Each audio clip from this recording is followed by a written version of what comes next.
जय गुरु जी। संगत जी सभी को जय गुरु जी। शुक्राना गुरु जी महाराज का अलग अलग शुक्राना। ब्रह्मा जी ने कहा, हे नारद, अब मैं तुमको शिव जी के वृषशेश्वर अवतार के लिए विषय में बताता हूँ। एक बार देवता तथा दैत्यों ने मिलकर समुद्र मंथन किया तथा विष्णु जी की युक्ति के अनुसार सब रत्न समुद्र से निकाले गए। विष्णु जी ने लक्ष्मी, कौस्तुभ मणि तथा सांडी नामक धनुष लिए। सूर्य ने उच्चेश्वरा घोड़ा प्राप्त किया। इंद्र ने कल्प वृक्ष तथा ऐरावत हाथी लिया। दैत्यों ने मग लिया। शिवजी ने कालफूट विष तथा चंद्रमा प्राप्त किया। इसके पश्चात सब धन्वंतरी अपने हाथ में अमृत लिए निकले तो वह अमृत दैत्यों ने छीन लिया। उस समय सब देवताओं ने विष्णु जी से पुकार की कि तब विष्णु जी ने स्त्री का रूप धारण कर अपनी माया से देवताओं को वह अमृत पिला दिया।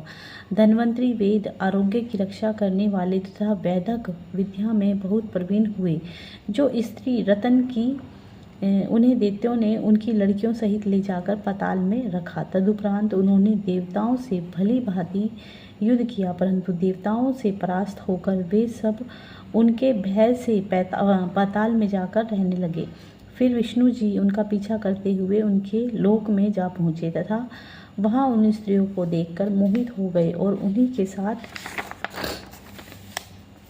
विहार करके वहीं रह गए। इस प्रकार वहाँ पर विष्णु जी बहुत से पुत्र उत्पन्न हुए। बड़े होकर वे बालक पाताल से निकलकर सब देवताओं आदि को दुख पहुँचाने लगे। तब देवताओं के कहने से मैंने सब देवताओं का साथ लेकर शिवजी के पास जाकर स्तुति की और उनसे यह प्रार्थना की कि हे प्रभु, विष्णु जी ने पाताल में जाकर अनेक स्त्रियों से विहार कर बहुत से लड़के उत्पन्न किए हैं। वे वहीं रह भी गए हैं तथा अपने लोक को लौटकर नहीं आते और विष्णु जी के वे सब लड़के अत्यंत बलशाली होकर चारों ओर उपद्रव मचाते फिरते हैं। हे नारद, शिवजी की देवताओं की ऐसी करुण पुकार सुनकर अपना स्वरूप बैल का बनाया और घोर नाद किया। फिर वे तुरंत ही वहां पहुंचे जहां विष्णु जी निवास कर रहे थे। वहां पहुंचकर उन्होंने ऐसा महाघोर शब्द किया कि उसे सुनकर वह पूरा नगर कांप उठा। यह देखकर विष्णु जी ने अत्यंत क्रोधित होकर अपने लड़कों को शिवजी से युद्ध करने की इच्छा दी। अपने पिता की आज्ञा पाकर वे लड़के शिवजी के अवतार के सम्मुख आए तथा वृषशेश्वर अवतार ने अपने तीक्ष्ण सींगों द्वारा उन सबको मार डाला। तब विष्णु जी ने अपने लड़कों की मृत्यु का समाचार सुनकर अत्यंत क्रोधित हो वृषशेश्वर का सामना किया तथा उनके ऊपर उत्तमोत्तम शस्त्र चलाए। तब वृषशेश्वर ने कुपित होकर भयानक शब्द कर अपने नख सिंहों द्वारा विष्णु जी को भी विकल कर दिया। तब विष्णु जी ने अहंकार त्याग वृष रूप शिवजी को पहचान कर उन स्वर में उनकी स्तुति करते हुए कहा कि हे शिवजी, आप मेरा अपराध क्षमा करें। शिवजी विष्णु के ऐसे वचन सुनकर बोले, हे विष्णु, अब तुम शीघ्र ही इन स्त्रियों को छोड़कर अपने लोक को चले आओ और भविष्य में फिर कभी ऐसा मत करना। यह सुनकर विष्णु जी ने अत्यंत लज्जित होकर कहा कि हे प्रभु, हमारा चक्र तो यहाँ पर रखा हुआ है। शिवजी ने उत्तर दिया कि इस चक्र को यहीं रखा रहने दो, हम तुम्हें ऐसा ही एक दूसरा चक्र देंगे। शिवजी ने उसी समय एक चक्र बनाकर विष्णु जी को दिया और कहा कि तुम इसी समय यहाँ से चले जाओ। तब विष्णु जी ने शिवजी की आज्ञा पाकर देवताओं के पास अलग जाकर कहा कि हे देवताओं, जो स्त्रियां अमृत से उत्पन्न स्थित हैं, वे सब प्रकार से आनंद प्रदान करने वाली हैं। जो इन्हें भोग करता है वही इनका स्वामी है। यह सुनकर देवताओं ने उन स्त्रियों के पास जाने की इच्छा की, परंतु शिवजी ने उनकी वह इच्छा समझकर तुरंत ही शाप दिया कि जो कोई इस स्थान पर शांत मनुष्यों तथा मध्यम दैत्यों के अतिरिक्त आएगा वह तुरंत मर जाएगा। शिवजी के ऐसे वचन सुनकर सब देवता भयभीत हो अपने अपने घरों को चले गए। वे शिवजी, विष्णु जी तथा अन्य सब देवता भी अपने लोकों को गए। हे नारद, जो इस चरित्र को सुनेगा अथवा पाठ करेगा वह सदैव आनंद प्राप्त करेगा। ब्रह्मा जी बोले, हे नारद, अब मैं तुम्हें पिप्पलाद अवतार के विषय में बताता हूँ। एक बार तीनों लोकों में प्रसिद्ध मुनि दधीचि ने, जिन्होंने इंद्र को युद्ध में परास्त किया था, विष्णु जी तथा अन्य सब देवताओं को शाप दिया तथा उसकी स्त्री दुर्वाचा ने भी उस देवताओं को शापित करने में कोई संकोच नहीं किया। उन्हीं से पिप्पलाद नामक एक बालक उत्पन्न हुआ, जिसे शिवजी का अवतार कहते हैं। इतनी कथा सुनकर नारद जी बोले, हे पिता, आप सबसे पहले मुझे देवताओं का दुर्वासा द्वारा शापित करने वाला वृत्तांत सुनाइए। इसके पश्चात पिप्लाद के अवतार का वर्णन कीजिए। ब्रह्मा जी ने कहा, हे नारद, जिस समय इंद्र वृत्तासुर से परास्त होकर देवता सहित हमारी शरण में आए, उस समय हमने देवताओं से यह कहा कि तुम सब लोग दधीची के पास जाकर उनके अस्थि मांगो तथा उन हड्डियों द्वारा एक वज्र बनाकर उसी वज्र के वृत्तासुर का वध करो। तुम्हारी सहायता शिवजी करेंगे। देवताओं ने यह सुनकर दधीची के पास जाकर उनकी हड्डियां मांगी। दधीची ने तुरंत ही अपनी हड्डियां दे दी तथा स्वयं शिवलोक क्यों पधारे। तब देवताओं ने उन्हीं हड्डियों से विश्वकर्मा के द्वारा वज्र बनाया तथा इंद्र ने उसी वज्र से वित्रासुर का वध किया। वित्रासुर के वध से सब लोग प्रसन्न हुए। जब यह हाल दधीची की स्त्री सुरवर्चा को ज्ञात हुआ तो उसने अत्यंत चिंतित हो अपने पतिव्रत धर्म का तेज दिखलाया और देवताओं को पुत्रहीन होने का शाप दिया। तदुपरांत जब दुर्वासा ने सती होने की इच्छा की, उसी समय आकाशवाणी ने उन्हें रोक दिया।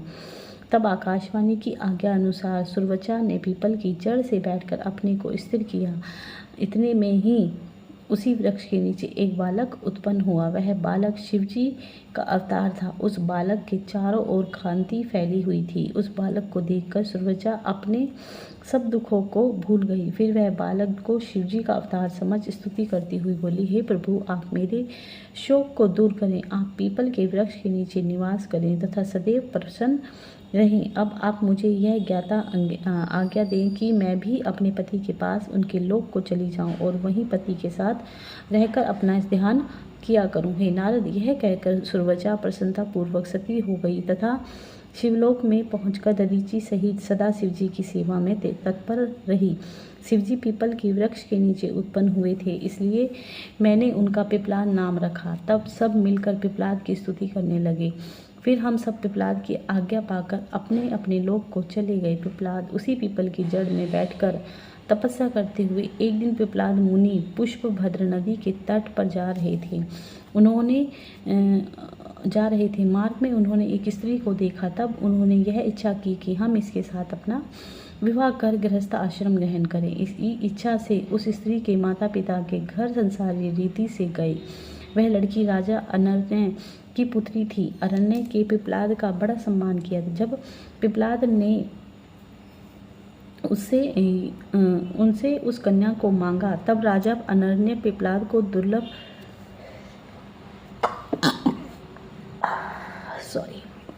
अरण्य की पुत्री अरण्य ने पिपलाद का बड़ा सम्मान किया। जब पिपलाद ने उनसे उस कन्या को मांगा, तब राजा अरण्य पिपलाद को दुर्बल देखकर चुप हो गया। उसने कोई उत्तर नहीं दिया। यह देखकर पिपलाद ने राजा से कहा कि हे राजन, यदि तुम अपनी कन्या मुझे नहीं देते तो मैं तुम्हें भस्म किए देता हूँ। जब राजा ने पिपलाद का ऐसा तेज देखा, तब उसने रोते पीटते हुए अपनी लड़की का विवाह पिपलाद के साथ कर दिया। पिपलाद वहां से स्त्री को साथ ले अपने स्थान को लौट आए। अरण्य की पुत्री से पतिव्रत धर्म को पूरी तरह पालन किया। शिवजी ने अंश से पिपलाद तथा गिरिजा के अंश से पद्मा अर्थात राजा अरण्य की पुत्री उत्पन्न हुई। एक दिन पिपलाद की स्त्री ने अपने को भली भांति श्रृंगारित किया तथा पिपलाद ने से आज्ञा लेने के पश्चात गंगा स्नान के लिए चली। धर्मराज ने मार्ग में राजा का स्वरूप रख उनकी परीक्षा लेनी चाहिए। वे पद्मा से बोले, हे सुंदरी, तुम्हारा पति तो वृद्ध कुरूप एवं अशोभनीय है। तुम उसको त्याग कर हमारे पास विहार करो। उन्हीं की स्त्री होकर भला क्या आनंद पाओगी। यह कहकर उन्होंने पद्मा का हाथ पकड़ना चाहा, परंतु उसी समय पद्मा ने अत्यंत क्रोधित होकर यह कहा कि हे दुष्ट, दूर हो, मुझे स्पर्श करने की दृष्टता मत करना। मुझे कुछ दृष्टि से देखा है, इसलिए तेरा तेज नष्ट हो जाएगा। हे नारद, पद्मा द्वारा यह शाप सुनकर धर्मराज का तेज उसी समय मलिन हो गया। तब वे राजा का शरीर त्याग असली रूप धरकर विनय करके बोले, हे माता, मैं धर्मराज हूँ। मैंने यह कृत्य आपकी परीक्षा के लिए किया है। अब आप मुझ पर कृपा करके, क्योंकि आप जगन माता हैं। उस समय पद्मा ने धर्मराज को पहचान कर कहा कि हे धर्मराज, सतयुग में तुम पूर्ण रूप से रहोगे, तुमको किसी प्रकार का कष्ट नहीं होगा, परंतु त्रेता में तुम्हारा एक पैर, द्वापर में तो 2 पैर तथा कलयुग में तीसरा पांव कट जाएगा, क्योंकि मेरा वचन वृथा नहीं जाता। धर्मराज ने पद्मा का यह शाप सुनकर प्रसन्न होकर कहा कि हे माता, आपने मुझको नरकगामी होने से बचा लिया। अब मैं प्रसन्न होकर आपको यह वर देता हूँ कि आपके पति युवा होकर अत्यंत सुंदर हो जाएं। वे अत्यंत कला कुशल, विद्वान तथा बड़े अद्भुत चरित्र करने वाले होंगे। आपके 10 पुत्र अत्यंत बुद्धिमान उत्पन्न होंगे। धर्मराज यह कहकर वहां से अपने लोक को चले गए। पद्मा भी अपने स्थान को लौट आई। इस प्रकार पिपलाद अवतार ने अनेक मनुष्यों को संसार सागर से डूबते हुए बचाया तथा जब संसारी मनुष्य को शनिश्चर की दशा तथा सृष्टि से दुखी देखा तो उन्हें यह वर दिया कि आज से शिवजी के भक्तों को तथा जन्म से 16 वर्ष तक के बालकों को शनिश्चर दुखी नहीं करेगा। शनिश्चर का अशुभ फल पिपलाद के नाम से स्मरण मात्र से ही नष्ट हो जाएगा। पिपलाद तथा कौशिक मुनि के स्मरण तथा शनिश्चर का अशुभ फल नहीं होता है। हे नारद, पिपलाद संसार भर को आन प्रदान करने वाला है तथा पद्मा भी गिरिजा के अवतार हैं। उनके स्मरण से संतान वृद्धि होती है। पिपलाद का यह आख्यान अत्यंत पवित्र है। उसके पढ़ने व सुनने वाले दोनों लोकों में सब कुछ मिलता है। ब्रह्मा जी ने कहा, हे नारद, एक दिन शिवजी तथा गिरिजा दोनों संसारी जीवों के समान विहार करने को सम्मति कर भैरव को द्वार पर बिठा स्वयं अंतपुर में गए। एक दिन गिरिजा मतवाली के समान घर से बाहर निकली। तब भैरव ने गिरिजा को कुदृष्टि से देखा और बाहर जाने से रोक दिया। यह देखकर गिरिजा ने अत्यंत क्रोधित होकर शिवजी की इच्छा अनुसार भैरव को यह शाप दिया कि हे भैरव, तुम मेरा पुत्र होकर मुझे कुदृष्टि से देखता है तथा माता पुत्र का भाव छोड़ मनुष्य के समान कुमांगी होना चाहता है। इसलिए तू मृत्युलोक में जाकर मनुष्य का शरीर धारण कर, कभी तू ऐसे पाप से छूटेगा। यह सुनकर भैरव अत्यंत दुखी हुए। फिर उन्होंने भी अपनी लीला प्रदर्शित करने के लिए गिरिजा को यह शाप दिया कि जो दशा हमारी हो वही तुम्हारी भी होगी। शिवजी दोनों की यह बात सुनकर बाहर निकल आए और हंसते हुए दोनों को समझाया। उस समय भैरव ने शिवजी से विनय किया कि हे पिता, पृथ्वी पर भी मैं आपका पुत्र होकर उत्पन्न हूँ। इसलिए शिवजी के साथ उनके सब पुत्रों को भी अवतार लेना पड़ा। ब्रह्मा जी बोले, हे नारद, मैं तुम्हें अवधूतपति अवतार की कथा सुनाता हूँ। एक दिन इंद्र ने सदा शिवजी के दर्शनों की इच्छा से सब देवताओं को एकत्र किया तथा यह विचार किया कि हम सब देशों के राजा महाराजा हमको बहुत सी सामग्री सहित शिवजी से भेंट करनी चाहिए। इस प्रकार निश्चय कर उन्होंने अनेक प्रकार की सामग्री एकत्र की। उस समय 11 रुद्र, 12 सूर्य, 8 वसु, 13 वैश्वेश देव, समस्त मरुदगण, सब दिक्पति देवता तथा पुनिश्चर भली प्रकार सजकर बड़ी धूमधाम से एकत्र होकर बृहस्पति को साथ लेकर शिवजी से मिलने के लिए चले। सभी प्रेम से मगन, कोई गाता, कोई बजाता तथा कोई हंसता तथा हुआ चला जा रहा था। जब वे सब कैलाश पर्वत के निकट पहुंचे तो शिवजी ने इंद्र का ऐसा गर्व देखकर लीला के निर्मित अपना भयंकर रूप धारण किया। इंद्र ने उन अवधूत को देखकर प्रणाम किया और पूछा, हे परमहंस, आप कौन हैं तथा कहाँ से आए हैं? प्रतीत होता है कि आप इसी समय शिवजी के पास से आ रहे हैं। कृपा करके आप हमें यह बताइए कि शिवजी इस समय कहाँ हैं, क्या कर रहे हैं? वे कहीं चले तो नहीं गए? अवधूत ने इंद्र के प्रश्न का कोई उत्तर ना दिया। तब इंद्र ने पुनः उनसे पूछा कि कृपा करके आप यह बतला दीजिए कि शिवजी कहाँ हैं। इसी प्रकार इंद्र ने अवधूत से कई बार शिवजी के विषय में पूछा, परंतु अवधूत ने इंद्र का कोई उत्तर ना दिया। तब इंद्र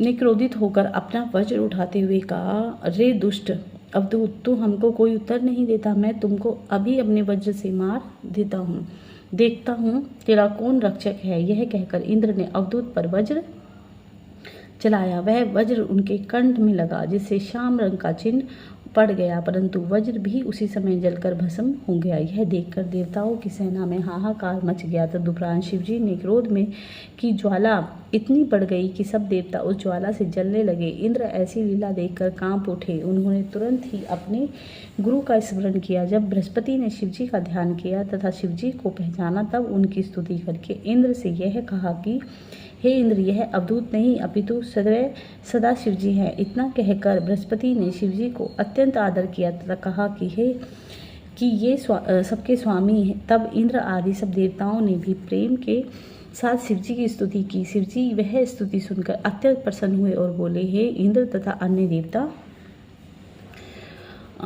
देवताओं, हम तुम्हारी यह स्तुति सुनकर अत्यंत प्रसन्न हुए हैं। अब तुम हमें अपनी इच्छा अनुसार वर मांगो। यह सुनकर बृहस्पति अत्यंत प्रसन्न हुए तथा उन्होंने शिवजी से यह वर मांगा कि हे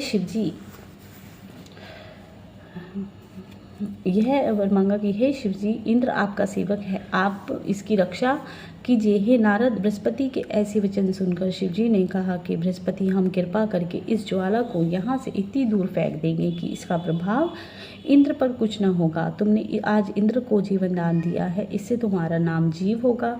शिवजी ने यह कहकर उस क्रोधाग्नि को गंगा में फेंक दिया, जिससे जलंधर दैत्य उत्पन्न हुआ। हे नारद, अवधूत शिवजी के यह चरित्र कर वहाँ से अंतर्धान हो गए। उस समय देवताओं को बहुत आनंद प्राप्त हुआ। फिर सब लोग प्रसन्न होकर अपने अपने स्थान को लौट गए। तब मनुष्य इस अवधूत ईश्वर अवतार के चरित्र का पाठ करेगा या सुनेगा, वह दोनों लोकों में अत्यंत आनंद प्राप्त करेगा। ब्रह्मा जी ने कहा, हे नारद, तुम्हें हनुमान नाम के शिवजी के अवतार की कथा सुनाता हूँ। उन्होंने वानर जाति के शरीर धारण कर रामचंद्र जी से बड़ा स्नेह किया। कपिदेव महावीर हनुमान जी शिवजी के ही अवतार हैं। एक बार शिवजी ने जब मोहिनी रूप को देखा तो केवल रामचंद्र जी के कार्य के लिए यह लीला की कि वे मोहित होकर उस मोहिनी रूप से लिपट गए। उस समय शिवजी का वीर्य पृथ्वी पर गिर पड़ा। उस वीर्य को नग नामक मुनि ने शिवजी के संकेत से इस इच्छा से रख लिया कि उसके द्वारा रामचंद्र जी का कार्य सिद्ध होगा। तद उपरांत अश्विनी के गर्भ से हनुमान जी उत्पन्न हुए। उनके इस प्रकार कपि अवतार लेने का कारण यह था कि 4 मास तक रामचंद्र जी ने वन में शिवजी का बड़ा तप किया तथा शिवजी ने उनकी परीक्षा लेने के पश्चात अपने गणों सहित अवतार लिया। सब देवताओं ने भी शिवजी की आज्ञा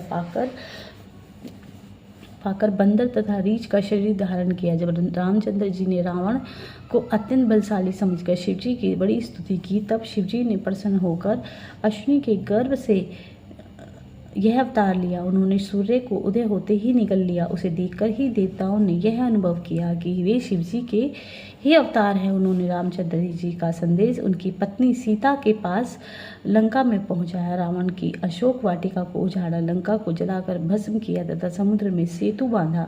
जिस समय लक्ष्मण शक्ति के प्रहार से मूर्छित हुए तथा उनकी दशा देखकर रामचंद्र जी को अत्यंत दुख हुआ। हनुमान ने औषधि लाकर लक्ष्मण को जीवित किया तथा रामचंद्र जी का दुख दूर किया। तब उन्होंने भक्ति भाव की रीति को अपनाकर भक्ति को संसार में प्रसिद्धि किया, इसलिए वे रामदूत के नाम से भी प्रसिद्ध हैं। हे नारद, शिवजी ने रामचंद्र के कार्य पूर्ण किए, हनुमान का अवतार लिया तथा उन्होंने रावण की भुजा उखाड़कर राम और लक्ष्मण को बहुत हर्षित किया।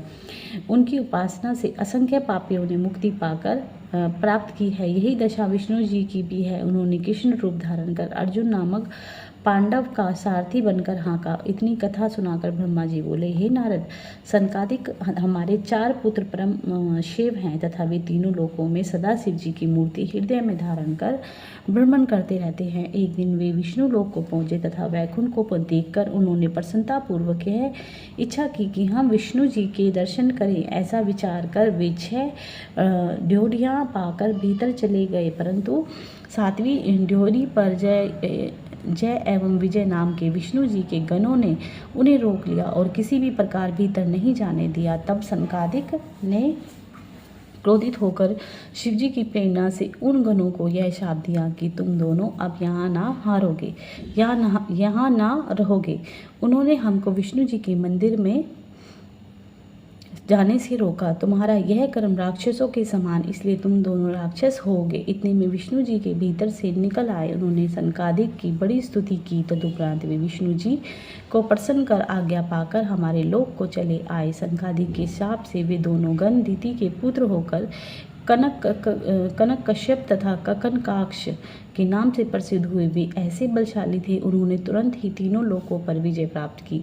तब देवताओं की इच्छा के अनुसार विष्णु जी ने वराह रूप धारण कर कनकाक्ष को मारा तथा नृसिंह अवतार लेकर ककन कश्यप का उदर चीर डाला। उन दोनों गणों के 3 तक राक्षस होने का शाप था, इसलिए फिर उन्होंने कुंभकर्ण तथा रावण का जन्म लेकर शिवजी की बड़ी भक्ति की। इसके पश्चात उन्होंने अपने उपदेश से मोहित होकर कैलाश को जड़ से उखाड़ दिया। यह देखकर शिवजी ने रावण को शाप देते हुए यह कहा कि हमारे समान ही कोई मनुष्य उत्पन्न होकर तेरे अहंकार को दूर करेगा। हे नारद, शिवजी के शाप के कारण ही दोनों राक्षसों ने कुमार्ग पकड़ा तथा संसार में अनेक उपद्रव किए।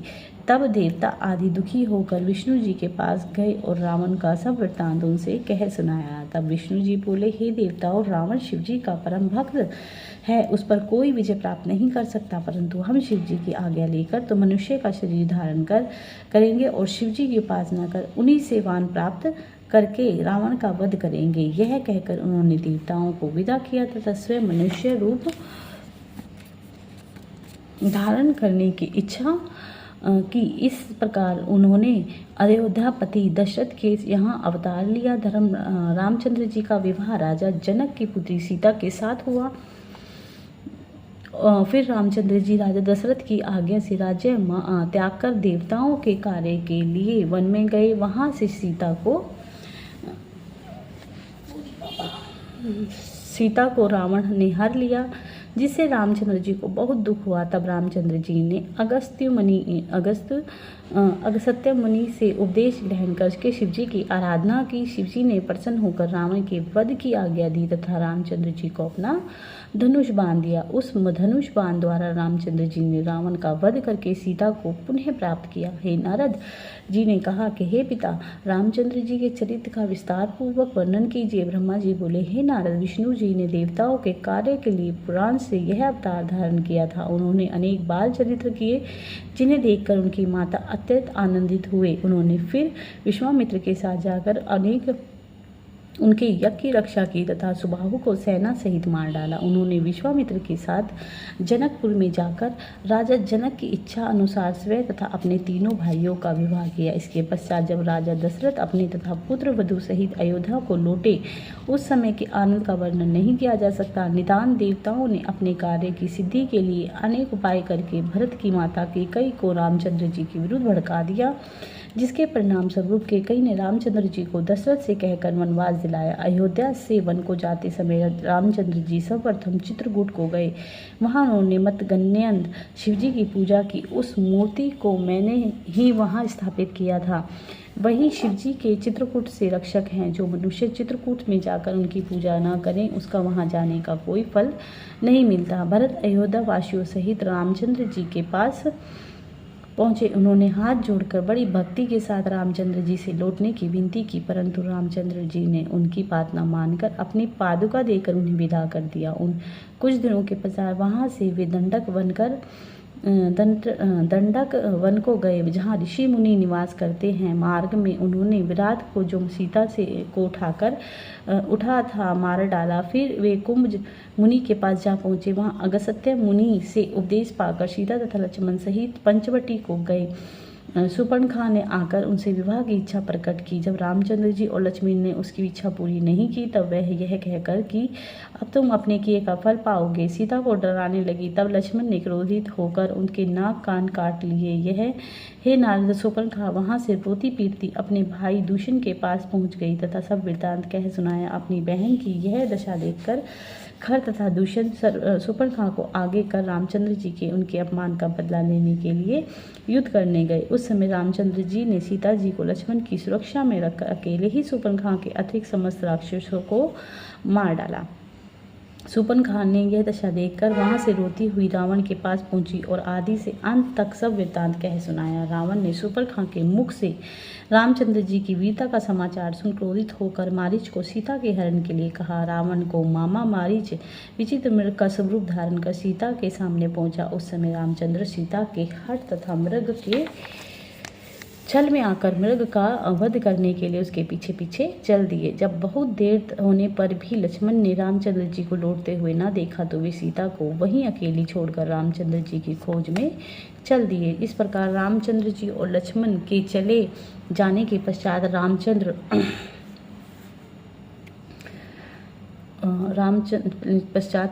लक्ष्मण के चले जाने के पश्चात रावण ने अवसर देखकर सीता को उठा लिया और लंका को भागा। मार्ग में सीता को रोते देख जटायु ने रावण को जटायु के पंख काट डाले। इधर जब रामचंद्र जी तथा लक्ष्मण लौटे तो वहां सीता को न पाकर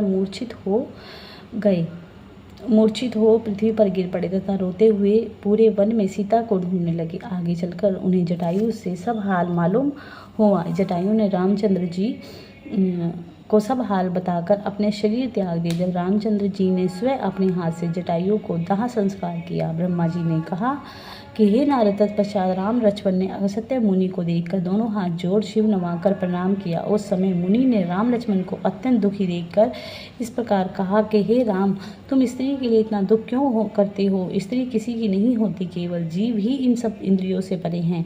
उसका कोई आकार भी नहीं है, तब तो भी वह सब में विद्यमान है।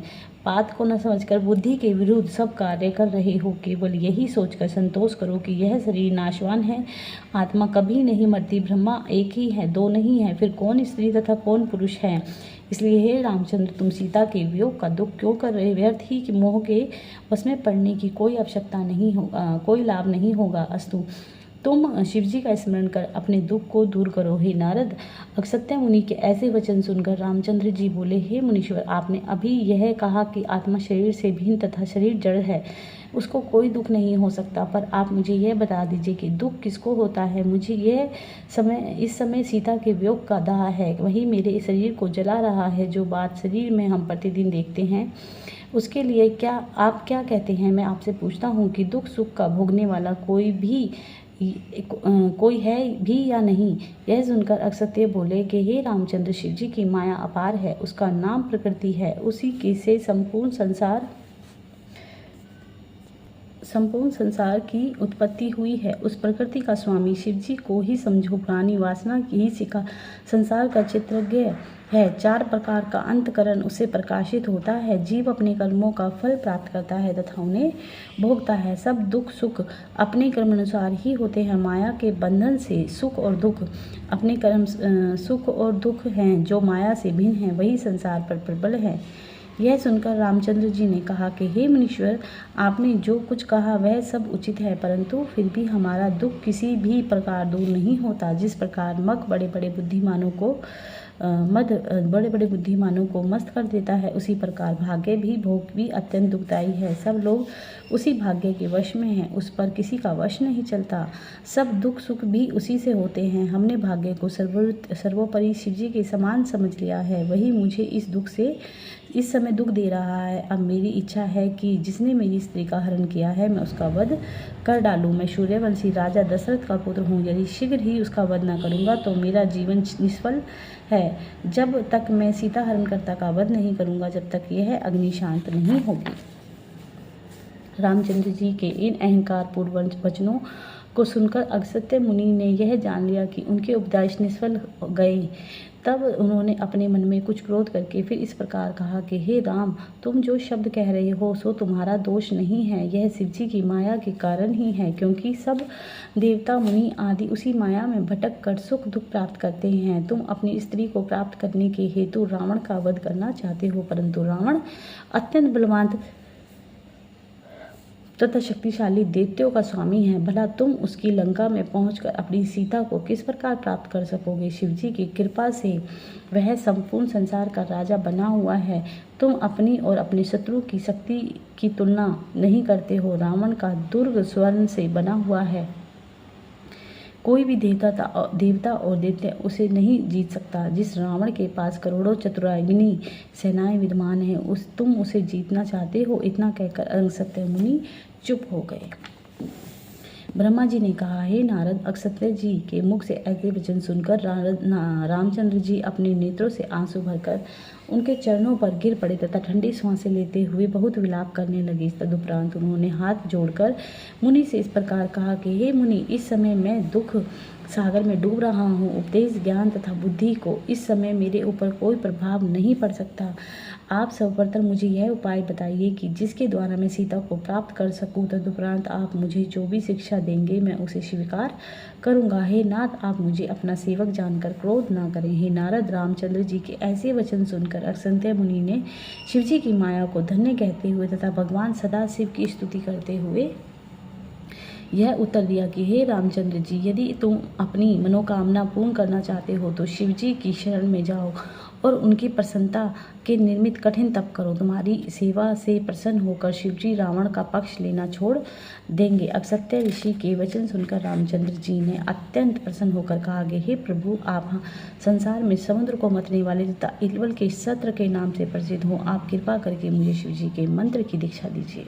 हे नारद, यह सुनकर अगस्त्य जी ने शिव पूजन की युक्ति बताते हुए इस प्रकार कहा कि हे रामचंद्र, सर्वप्रथम मैं शिव पूजा की तिथि एवं वार का वर्णन करता हूँ। अष्टमी तथा चतुर्दशी शिव जी की तिथि हैं, नाम से प्रसिद्ध है, एवं एकादशी विष्णु जी की तिथि कहलाती हैं।